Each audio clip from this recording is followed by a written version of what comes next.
Just waiting for the red. Woohoo! We're good. Okay, guys. So chapter 8 was kind of whacked. Jonas has this ability to see beyond, and we learned that his position will cause him physical pain. Now, in some of the group discussions that we had, with the Martians, the Roadrunners, and the Coyotes, we talked about how the experience of physical pain might be from experiencing something emotionally. The example I gave was sometimes if you're sad, that shows up in your body as feeling fatigued, maybe even a little headache or a stomach ache. And so there is this inseparable mind-body connection, and maybe that's what the physical pain is about. Just some thoughts. So he's going to be the next receiver of memory, and we're all like, okay, what is that? Hopefully we'll get some answers today with chapter 9. Now, for the first time in his 12 years of life, Jonas felt separate, different. He remembered what the chief elder had said, that his trainings would be alone and apart. But his training had not yet begun, and already upon leaving the auditorium, he felt the apartness. Holding the folder she had given him, he made his way through the throng, looking for his family unit and for Asher. People moved aside for him. They watched him. He thought he could hear whispers. "Ash," he called, spotting his friend near the rows of bicycles. "Ride back with me." "Sure," Asher smiled, his usual smile, friendly and familiar, but Jonas felt a moment of hesitation from his friend and uncertainty. "Congratulations," Asher said. "You too," Jonas replied. "It was really fun when she told about the smacks. You got more applause than almost anybody else I know." The other new 12s clustered nearby, placing their folders carefully into the carrying containers on the backs of the bikes. In each dwelling tonight, they would be studying the instructions for the beginning of their training. Each night for years, the children had memorized the required lessons for school, often yawning with boredom. Tonight, they would all begin eagerly to memorize the rules for their adult assignments. "Congratulations, Asher!" someone yelled. Then that hesitation again. "You too, Jonas!" Asher and Jonas responded with congratulations to their group mates. Jonas saw his parents watching him from the place where his own bicycles were waiting. From the place where their own bicycles were waiting. Lily had already been strapped into her seat. He waved. They waved back, smiling, but he noticed that Lily was watching him solemnly, her thumb in her mouth. He rode directly to his dwelling, exchanging only small jokes and unimportant remarks with Asher. "See you in the morning, Recreation Director," he called, dismounting by his door as Asher continued on.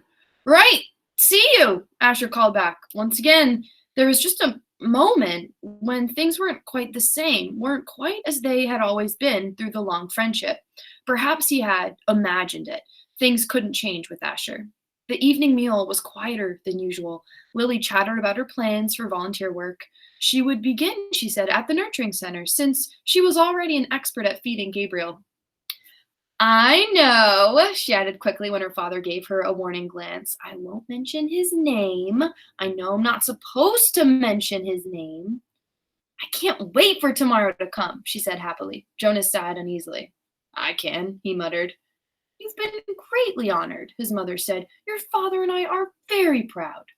"It's the most important job in the community," father said. "But just the other night, you said that the job of making assignments was the most important." Mother nodded. "This is different. It's not a job, really. I never expected," she paused.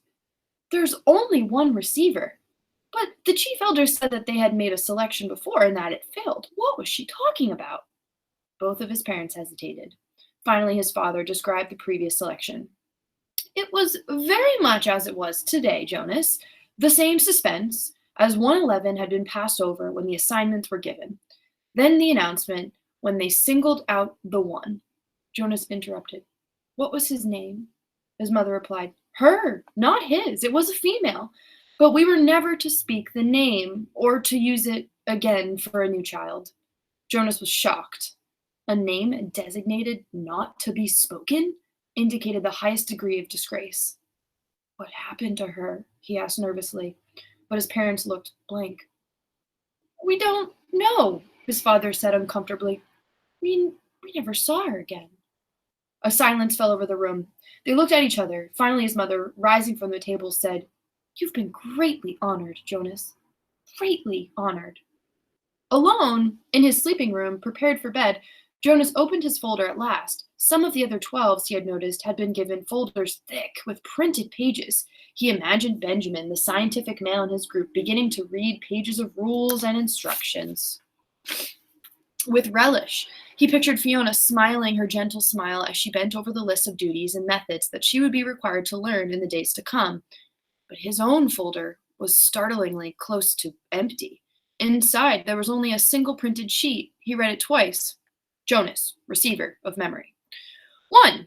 Go immediately at the end of school hours each day to the annex entrance behind the House of the Old and present yourself to the attendant. 2. Go immediately to your dwelling at the conclusion of training hours each day. 3. From this moment, you are exempted from rules governing rudeness. You may ask any question of any citizen and you will receive answers. 4. Do not discuss your training with any other member of the community, including parents and elders. 5. From this moment, you are prohibited from dream telling. 6. Except for illness or injury unrelated to your training, do not apply for any medication. 7. You are not permitted to apply for release. 8. You may lie. Jonas was stunned. What would happen to his friendships, his mindless hours playing ball or riding his bike along the river? Those had been happy and vital times for him. Were they to be completely taken away from him now? The simple logistic instructions where to go and when were expected. Every 12 had to be told, of course, where and how and when to report for training, but he was a little dismayed that his schedule left no time apparently for recreation. The exemption from rudeness startled him. Reading it again, however, he realized that it didn't compel him to be rude, it simply allowed him the option. He was quite certain he would never take advantage of it. He was so thoroughly accustomed to courtesy within the community that the thought of asking another citizen an intimate question, of calling someone's attention to the area of awkwardness was unnerving. The prohibition of dream telling, he thought, would not be a real problem. He dreamed so rarely that the dream telling did not come easily to him anyway, and he was glad to be excused from it. He wondered briefly, though, how to deal with it at the morning meal. What if he did dream? Should he simply tell his family unit, as he did so often anyway, that he hadn't? That would be a lie. Still, the final rule said, well, he wasn't quite ready to think about the final rule on the page. The restriction of medication unnerved him. Medication was always available to citizens, even to children, through their parents. When he had crushed his finger in the door, he had quickly, gasping into the speaker, notified his mother. When she had hastily requisitioned relief of pain medication, which had promptly been delivered to his dwelling, almost instantly the excruciating pain in his hand had diminished to the throb which was now all he could recall of the experience. Rereading rule number 6, he realized that a crushed finger fell into the category of unrelated to training. So if it ever happened again, and he was quite certain it wouldn't, he had been very careful near heavy doors since the accident, he could still receive medication. The pill he took now each morning was also unrelated to training, so he would continue to receive the pill. But he remembered uneasily that the chief elder had said what the chief elder had said about the pain that would come with his training. She called it indescribable. Jonas swallowed hard, trying without success to imagine what such pain might be like, with no medication at all, but it was beyond his comprehension. He felt no reaction to rule number 7 at all. It had never occurred to him that under any circumstances ever he might apply for release. Finally, he stilled himself to read the final rule again.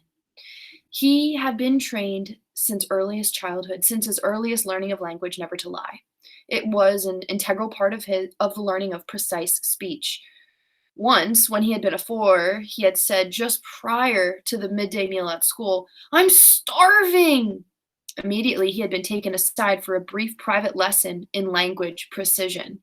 He was not starving, it was pointed out. He was hungry. No one in the community was starving, had ever been starving, would ever be starving. To say starving was to speak a lie. An unintentional lie, of course, but the reason for precision of language was to ensure that unintentional lies were never uttered. Did he understand that? They asked him. And he had. He had never within his memory been tempted to lie. Asher did not lie. Lily did not lie. His parents did not lie. No one did. Unless, now Jonas had a thought. he had never had before. This new thought was frightening. What if others, adults, had, upon becoming 12s, received in their instructions the same terrifying sentence? What if they had all been instructed, "You may lie"? His mind reeled. Now empowered to ask questions of utmost rudeness and promised answered, he could conceivably, though it was almost unimaginable, ask someone, some adult, his father perhaps, "Do you lie?" But he would have no way of knowing if the answer he received was true. All right, let me do a quick time check here. It's 1:13. I think that's a good place to stop for today. So I'm going to jump on the Roadrunner Hangout. A couple of things I want to talk to you guys about, especially in regards to today's lesson. Hi, Brittany. Hi, Lincoln. Hi, Matt, again. Link, so glad your mind was blown. And Matt, so glad you think it's epic. All right, toodaloo, guys. I will see you in your designated class chat soon. Bye. Oh, gosh, I have to unrecord or stop recording. Woo! Got it.